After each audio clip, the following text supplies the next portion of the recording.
it looks like we could drop below freezing overnight. Yeah, we've got actually the next 3 mornings we Okay. could see freezes coming up. And the afternoons aren't going to be that much warmer, as we'll be cool again. Going to need that jacket certainly throughout the day.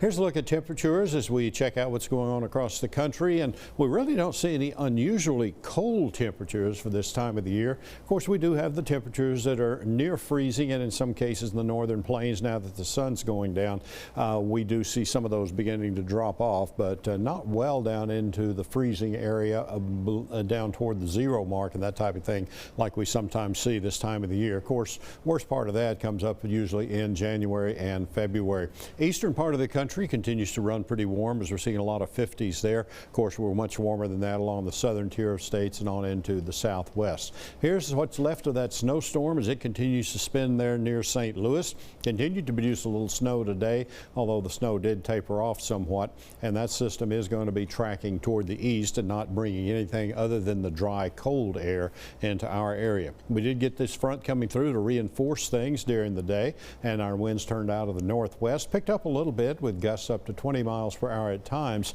They're getting a little bit lighter now that we are past sunset. Futurecast shows again that snowstorm continuing to move eastward and kind of meandering around the Great Lakes as we go on into Thursday, and then on Friday we will see the clouds coming through East Texas once again. Just kind of scattered activity, kind of like we've been seeing.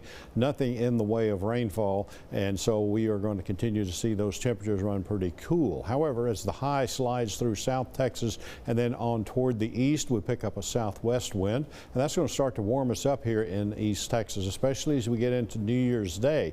The afternoon, believe it or not, we're going to be well back into the 60s again, at least for 24 hours for that high temperature.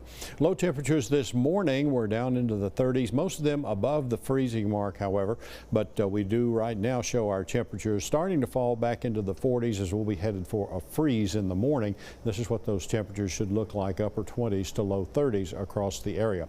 In the afternoon, we'll struggle to make 50 degrees, might do it in the Lufkin vicinity, but everybody else will be topping out in the 40s Thursday afternoon. Got another freeze coming up Friday morning. Temperatures dropping into the upper 20s to the low 30s across the area. And in the afternoon, we'll get a few degrees warmer, but still only in the 50s, and that's mainly low 50s for most of the East Texas area.